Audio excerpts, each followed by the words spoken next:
بسم اللہ الرحمن الرحیم۔ السلام علیکم۔ پروگرام الکلام میں خوش آمدید۔ میں ہوں آپ کا میزبان محمد شعیب رضا۔ ناظرین کرام، رسول اللہ صلی اللہ علیہ وآلہ وسلم کی زندگی بہترین نمونہ ہے۔ قرآن کریم اس چیز کو بیان کرتا ہے، لیکن خاص طور پہ ہم دیکھتے ہیں کہ رسول اللہ صلی اللہ علیہ وآلہ وسلم کی جو جوانی کی زندگی ہے اس سے ہمیں سبق حاصل کرنا چاہیے۔ آپ کی جوانی کی زندگی اتنی پاکیزہ اور مطہر تھی کہ دوست تو دوست، دشمن بھی اس کے معترف تھے۔ آج اسی موضوع کو اپنی گفتگو کا حصہ بنائیں گے۔ حسب سابق ہمارے ساتھ شریک گفتگو ہیں جناب محمد امانت رسول صاحب۔ امانت صاحب خوش آمدید، بہت شکریہ آپ کے وقت کا۔ میری معاونت کے لیے موجود ہیں جناب شارق رسول۔ شارق تھینک یو سو مچ۔ ناظرین کرام، آپ کی سکرین پہ ہمارا واٹس ایپ نمبر آ رہا ہوگا، آپ اپنے سوالات ہمیں بھیج سکتے ہیں، ہم انشاءاللہ آپ کے سوالات کو پروگرام کا حصہ بنائیں گے۔ امانت صاحب، رسول اللہ صلی اللہ علیہ وسلم کی جو جوانی کی زندگی ہے وہ اپنے اندر ہی ایک معجزے کے طور پہ ہم اس کو دیکھتے ہیں۔ آج کے نوجوانوں کو اس سے بہت سا سبق ملتا ہے اور ہمیں اسے لینا بھی چاہیے۔ میں آپ سے گزارش کروں گا کہ خاص طور پہ رسول اللہ صلی اللہ علیہ وسلم کی جو یہ والی زندگی ہے جوانی کی، اس پہ آپ گفتگو کیجیے گا۔ بسم اللہ الرحمن الرحیم۔ ناظرین کرام، رسول اللہ صلی اللہ علیہ وسلم کا عہد شباب، آپ کی نوجوانی، آپ کی جوانی، اس پہ بھی ہم بات کریں گے، اور اس پہ بھی بات کریں گے کہ رسول اللہ نے اپنے زمانے میں، رسالت میں، آپ نے نوجوانوں کی کیسے تربیت فرمائی۔ اس لیے کہ غزوہ بدر کے موقع پر اور اس سے پہلے، یعنی خاص طور پر غزوہ بدر کے موقع پر، جو بوڑھے کفار تھے، یعنی بڑی عمر کے، جن کا تعلق قریش سے تھا اور سرداران قریش کہلاتے تھے، وہ تو غزوہ بدر میں تقریباً سارے مارے گئے۔ اس کے بعد پھر نوجوان نسل آئی۔ رسول اللہ صلی اللہ علیہ وسلم نے جب مکۃ المکرمہ میں دعوت و تبلیغ کا سلسلہ شروع کیا تو اس وقت بھی نوجوانوں نے آپ کے دست مبارک پہ اسلام قبول کیا تھا۔ تو ہم اس پہ دوسرے حصے میں بات کرتے ہیں، لیکن پہلے حصے میں رسول اللہ صلی اللہ علیہ وسلم کی نوجوانی۔ آپ جانتے ہیں کہ حضور صلی اللہ علیہ وسلم پیدا ہوئے تو آپ کی پیدائش سے پہلے ہی آپ کے والد ماجد حضرت عبداللہ کا انتقال ہو گیا تھا۔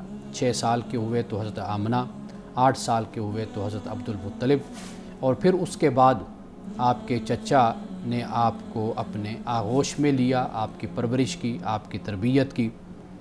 تو آپ جیسے جیسے جوان ہوتے چلے گئے، بڑے ہوتے چلے گئے، تو آپ کی فراست، آپ کی دانائی، آپ کی دانش، آپ کا اخلاق اور کردار اسی طریقے سے عرب میں نظر آتا چلا گیا۔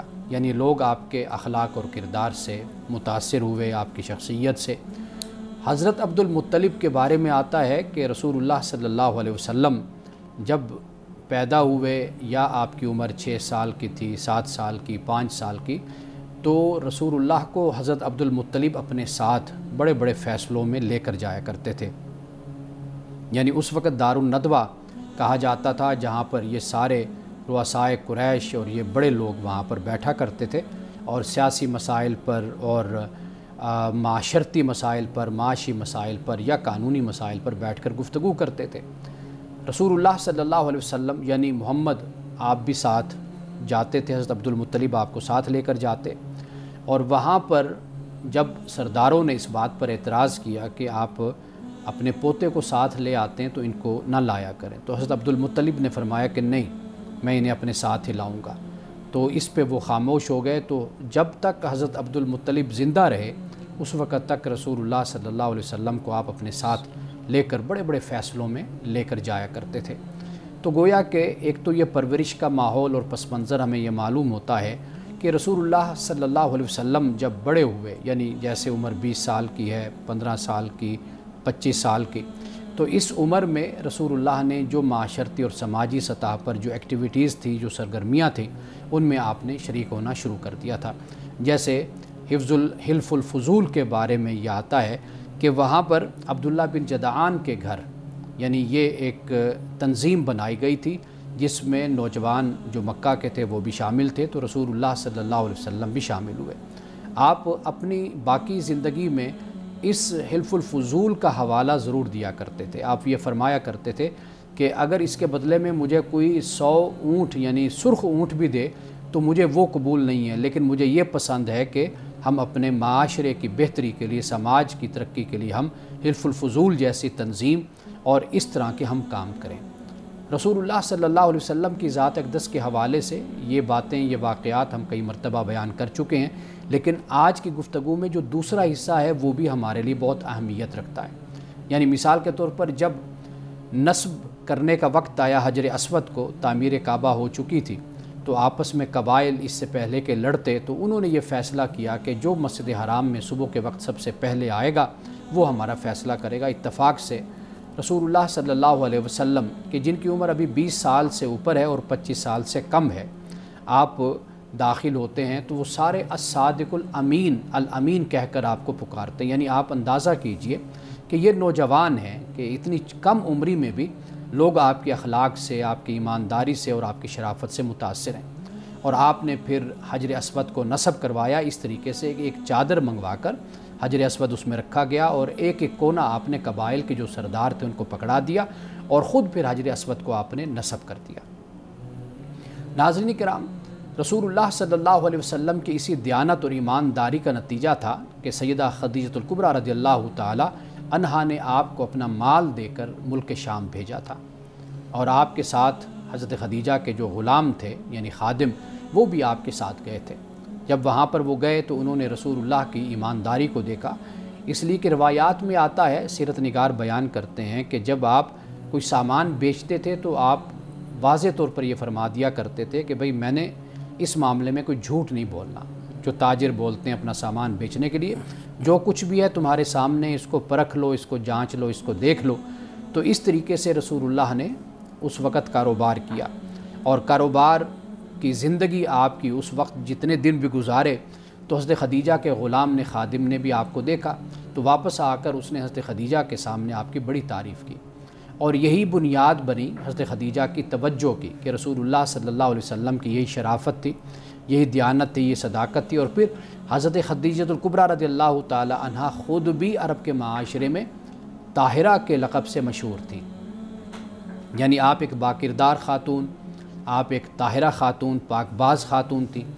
تو رسول اللہ صلی اللہ علیہ وسلم کو پھر پیغام بھیجا گیا تو آپ نے قبول فرمایا، یعنی چند دنوں کے بعد اور کچھ گفتگو کرنے کے بعد اپنے چچا کے ساتھ بھی اور غور و فکر کرنے کے بعد یہ معاملہ پھر آگے بڑھا، تو آپ کا نکاح حضرت خدیجہ الکبریٰ رضی اللہ تعالی عنہا سے ہوا۔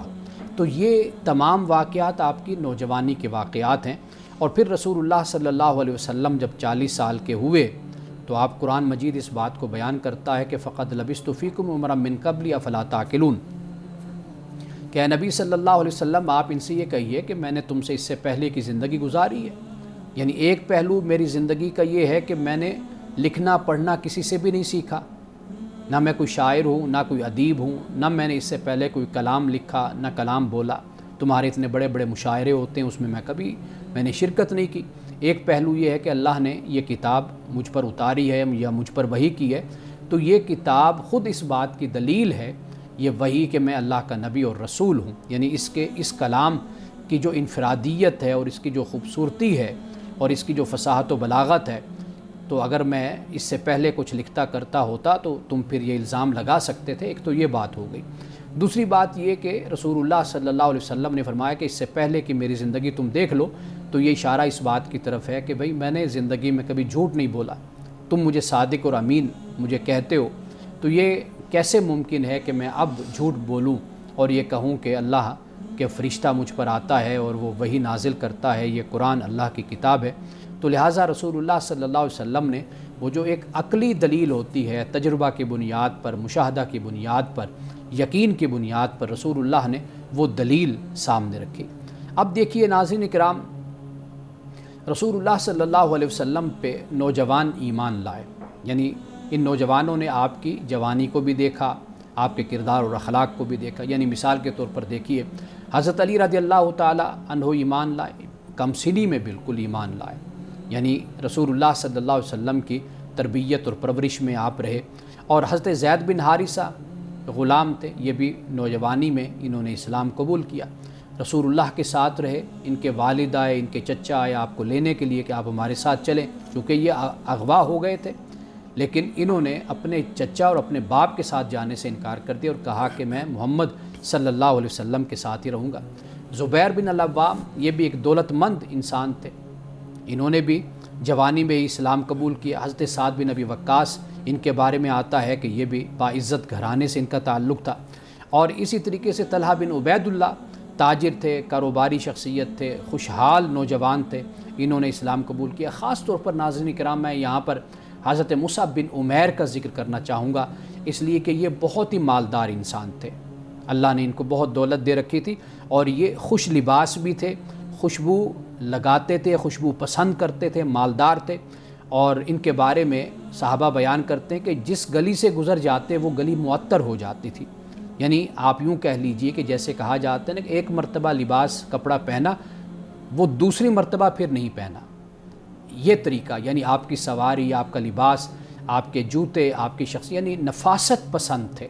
لیکن جب اسلام قبول کیا اور مشکل وقت آیا تو صحابہ اسی بات کو بیان کرتے ہیں، اور بخاری شریف میں بھی اس کو بیان کیا گیا ہے کہ حضرت مصعب بن عمیر جب رسول اللہ کی خدمت میں حاضر ہوئے اور صحابہ موجود تھے، یہ مدینے کا عرصہ میں بیان کر رہا ہوں، تو صحابہ اکرام آپ کی حالت دیکھ کر آپ دیدہ ہو گئے، اس لیے کہ آپ نے ایک چادر لے کر رکھی تھی، اور وہ چادر بھی پیوند لگی ہوئی چادر تھی، اور یہ وہ مصعب بن عمیر ہیں کہ جنہوں نے مکہ میں جب اسلام قبول کیا تھا، ان کے پاس دولت مال سب کچھ تھا، اور خوشبو رکھنے والے تھے، لگانے والے تھے، اور خوش لباس تھے، اور بہت اچھی شخصیت کے مالک تھے۔ لیکن اسلام قبول کرنے کے بعد تو رسول اللہ صلی اللہ علیہ وسلم نے یہ فرمایا کہ دنیا اللہ کے نزدیک اس سے بھی زیادہ حقیر ہے۔ یہ الفاظ بخاری میں ہمیں ملتے ہیں حضرت مصعب بن عمیر ہی کے حوالے سے، یعنی اللہ کے نزدیک آخرت یہ بہت بڑی چیز ہے، یعنی جب بھی انسان کا عقیدہ، نظریہ، جب اس کا ٹکراؤ اور اس کا تصادم انسان کی زندگی کے ساتھ ہوتا ہے، یعنی زندگی کی دولت، سہولت، عہدے اور منصب سے ہوتا ہے، تو پھر انسان وہی اعلیٰ اور وہی عرفہ اور وہی عظیم انسان ہوتا ہے کہ جو اپنے عقیدے کو، اپنے نظریے کو ہمیشہ اہمیت دیتا ہے اور دنیاوی چیزوں کو چھوڑ دیتا ہے۔ تو یہ چند افراد ہیں کہ جن کا کریکٹر اور کردار میں نے آپ کے سامنے رکھا ہے۔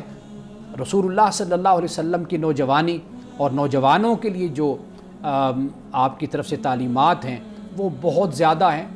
آج کے دور میں نوجوان کو خود یہ دیکھنا اور سمجھنا ہے کہ کیا خرابیاں معاشرے میں منفی اثرات پائے جاتے ہیں، اور ان منفی اثرات سے میں اپنے آپ کو رسول اللہ کی سیرت کی روشنی میں کیسے بچا سکتا ہوں۔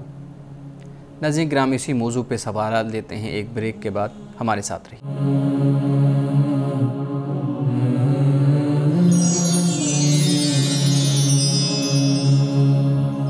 پروگرام میں ایک دفعہ پھر خوش آمدید۔ مولانا صاحب بہت شکریہ، بہت ہی خوبصورت واقعات اور رسول اللہ صلی اللہ علیہ وآلہ وسلم کی جوانی کو آپ بیان کر رہے تھے۔ بلا شبہ اس میں نوجوانوں کے لیے بہت سبق ہے، اور نوجوان اگر اپنی زندگی کے ہر موقع پہ، ہر قدم پہ اس کو سامنے رکھیں تو فائدہ حاصل کر سکتے ہیں۔ نوجوان فیصلہ ساز کیسے بنیں؟ آپ نے بات کی رسول اللہ صلی اللہ علیہ وآلہ وسلم نے حجر اسود کو جب نصب فرمایا تو اس وقت آپ نے کیا فیصلہ فرمایا؟ اب اس فیصلے کو سامنے رکھیں تو آپ کی عمر بھی ابھی اتنی زیادہ نہیں ہے، لیکن اتنا بڑا فیصلہ کر لیا، تو آج کا جو میرے جیسا نوجوان ہے وہ کیسے رسول اللہ صلی اللہ علیہ وآلہ وسلم کے سیرت کے اس پہلو کو اپنائے کہ وہ فیصلہ ساز بن سکے؟ دیکھیے، پہلی بات یہ ہے کہ اللہ کی طرف سے یہ ایک عنایت بھی ہوتی ہے، ہر شخص اور ہر انسان اس مقام پر فائز نہیں ہوتا۔ بالکل بے شک، یعنی جسے ہم تعویل الاحادیث کہتے ہیں حضرت یوسف علیہ السلام کے حوالے سے، اور قرآن پاک نے جو حکمت کا لفظ یہاں پر استعمال کیا ہے، تو حکمت وہی ہوتی ہے کہ کچھ لوگ ہوتے ہیں جو صرف سطح سمندر پہ رہ جاتے ہیں، کچھ لوگ ہوتے ہیں کہ جو اس کے اندر جا کر تہ تک جاتے ہیں، غواصی کر کے، تیراکی کر کے تو وہاں سے موتی اٹھا کے لاتے ہیں۔ تو اسی طرح انسانوں کا جو ذہن ہوتا ہے یہ برابر نہیں ہوتا، یعنی کوئی بہت ہی گہرائی کے ساتھ چیز کو سمجھتا ہے اور اس کو بیان کرتا ہے، اور کچھ لوگ سطحی طور پر وہاں رہ جاتے ہیں اور سطحی باتیں کرتے ہیں۔ تو اس لیے سب سے بڑی جو چیز اس حوالے سے اگر عملی طور پر آپ کہیں تو میں یہ مشورہ دوں گا کہ والدین اپنے بچوں کو مسائل میں ان کے فیصلوں میں شامل کریں۔ اچھا، یعنی مثال کے طور پر گھر کا معاملہ ہوتا ہے کہ آپ کوئی گھر خریدنا چاہتے ہیں، لینا چاہتے ہیں یا شفٹ ہونا چاہتے ہیں، تو آپ بچوں کو اس میں بٹھائیں، اس میں بات کریں کہ بیٹا ہم یہ قدم اٹھا رہے ہیں تو آپ اس بارے میں ہمیں کیا مشورہ دیں، یا کسی طرح کی بھی وہ خریداری ہے، کوئی فنکشن ہے، گھر میں جیسے بہت سے معاملات ہوتے ہیں ان میں بلا کر، یعنی کپڑوں کے معاملات ہیں، خریداری کا معاملہ ہے، یا کوئی ایسا فیصلہ کرنا ہے کہ جو پوری فیملی سے متعلق ہو جاتا ہے، تو اس میں بچوں کو بٹھایا جائے، تو بچے اس طریقے سے ان میں کانفیڈنس بھی آتا ہے اور ان کا لیول بہتر ہوتا ہے۔ یعنی آپ کا ادارہ ہے، آپ کی کمپنی ہے، آپ کی فرم میں آپ اپنے بچوں کو ساتھ اپنے شامل کرتے ہیں تاکہ آہستہ آہستہ ان میں بھی ایک کانفیڈنس بھی آئے، سنجیدگی بھی آئے، اور ان مسائل پر وہ غور بھی کریں کہ آخر ان مسائل کو ہم کیسے حل کر سکتے ہیں۔ اس سے ایک اور بڑی اہم چیز سامنے آ رہی ہے نا، پھر لوگ اپنے بچوں سے مشورہ نہیں کرتے، وہ سمجھتے ہیں کہ 20 21 22 25 سال تک یا 30 سال تک ایون یہ ابھی اس قابل نہیں ہوئے کہ ان سے مشورہ کیا جائے۔ تو اس سے میں یہ بات بھی سمجھاؤں کہ اپنے بچوں کے ساتھ مشورہ کرنا کتنا اہم ہے، کتنا امپورٹنٹ ہے۔ دیکھیے، سب سے اچھا جو مشورہ ہے وہ انسان کی جو بیوی ہوتی ہے وہ دیتی ہے، اور میں اکثر یہ کہا کرتا ہوں کہ چونکہ وہ بھی اسی کشتی کی سوار ہوتی ہے تو اس لیے غلط جس کشتی کے آپ سوار ہیں، وہ کبھی غلط مشورہ نہیں دے گی۔ بچوں سے یہ توقع بہرحال نہیں ہونی چاہیے کہ وہ کوئی پرفیکٹ مشورہ دیں گے، ٹھیک، لیکن بہرحال یہ بھی خاص، جیسے میں نے کہا ایکسیپشنل صورت ہوتی ہے، بچے بہت اچھا مشورہ بھی دیتے ہیں، بالکل، لیکن بہرحال ان کی تربیت کو پیش نظر رکھا جائے تاکہ یہ آج ہم ان سے مشورہ کریں گے، بات کریں گے، یہ اپنے ذہن کو دوڑائیں گے، سوچیں گے، تدبر تفکر کریں گے، یہ ایک ان کی عادت بن جائے گی۔ کل یہ اپنے جب کسی مقام پر پہنچتے ہیں، سربراہ بنتے ہیں گھر کے اور باقی معاملات میں، تو یہ پھر کم از کم ان کی ایک پریکٹس اور ایک تجربہ ہوگا مشورہ دینے کا۔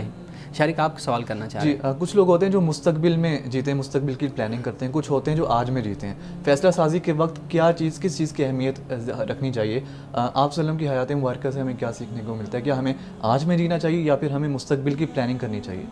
بہت اہم سوال ہے آپ کا۔ جینا تو انسان نے پریزنٹ میں ہی ہوتا ہے، بالکل حال میں جینا ہوتا ہے، لیکن ماضی کے تجربات جو ہوتے ہیں نا، ان سے انسان سبق سیکھتا ہے۔ یعنی ماضی میں مثال کے طور پر ایک فیصلہ کیا میں نے، تو میں نے سوچا کہ یہ فیصلہ جو تھا میرا یہ جذباتی تھا اور یہ فیصلہ میرا جلد بازی کا تھا، تو لہٰذا اب آئندہ اب میں جو فیصلہ کروں تو میں اس میں ایک تو جلد بازی نہ ہو اور اس میں جذباتیت نہ ہو، ان دونوں سے بچ کر میں مستقبل کے بارے میں فیصلہ کروں۔ تو جب انسان وہی سبق سیکھتا ہے جو اپنے ماضی کو پیش نظر رکھتا ہے۔ رسول اللہ صلی اللہ علیہ وسلم کی سیرت ہمیں یہی بتاتی ہے کہ مثال کے طور پر اگر آپ نے گزشتہ جنگ میں، غزوہ میں ایک مشورہ کیا، اگلا جو مشورہ تھا وہ بالکل آپ کے حالات کے مطابق تھا، یعنی اس کے اپوزٹ آپ کہہ لیجئے، یعنی یہ بھی بعض اوقات ہم غلطی یہ کر جاتے ہیں کہ جو ماضی میں کیا ہم نے اسی کو ہم حال اور مستقبل پر اپلائی کر رہے ہوتے ہیں۔ کئی دفعہ زمانہ بدل گیا، حالات بدل گئے، لوگ بدل گئے، مزاج بدل گیا، بہت کچھ تبدیل ہو جاتا ہے، نتائج بھی غلط نکلتے ہیں، پھر وہ بھی یعنی پھر درست نتائج کی طرف ہم نہیں جاتے۔ تو لہٰذا رسول اللہ صلی اللہ علیہ وسلم کی جو سیرت ہمیں بتاتی ہے وہ یہی ہے کہ ایک تو مشورہ ضرور، قرآن پاک نے وشاورہم فی الامر کا مشورہ کرنا چاہیے، کسی کو بھی، وہ کہتے ہیں کہ دیوار سے بھی مشورہ کر لو، مشورہ ضرور کرنا چاہیے انسان کو۔ تو رسول اللہ کی زندگی میں ہمیں ایک مشورہ بہت زیادہ یہ چیز ہمیں نظر آتی ہے۔ پھر یہ ہے کہ ماضی سے کوئی سبق ہے، کوئی معاملہ ہے، کوئی بات ہے، تو وہ رسول اللہ صلی اللہ علیہ وسلم نے فرمایا کہ مومن وہی کامیاب ہوتا ہے کہ جو اپنے جس کا آج اس کے ماضی سے بہتر ہوتا ہے اور جس کا کل اس کے آج سے بہتر ہوتا ہے، وہ مومن اصل میں کامیاب ہوتا ہے۔ خوبصورت بات، صحیح ہے۔ مولانا صاحب، آج کے نوجوان اپنے سماجی مسائل سے لا تعلق ہوتے جا رہے ہیں۔ ہم نے دیکھا، آپ نے حلف الفضول کا ذکر کیا اور اس میں ہم نے دیکھا رسول اللہ صلی اللہ علیہ وسلم نے ایک سماجی انصاف کے لیے آپ نے فرمایا کہ اگر 100 اونٹ بھی مجھے کوئی دے دینا تو میں ایک قدم بھی آگے پیچھے یہاں سے نہیں ہٹوں گا۔ لیکن آج کا جو نوجوان ہے وہ اپنے ہی دور کے مسائل اور جو خرابیاں ہیں ان سے لا تعلق ہوتا جا رہا ہے، اس کی کیا وجہ ہے؟ دیکھیے، لا تعلق ہونے کی بہت سی وجوہات ہیں۔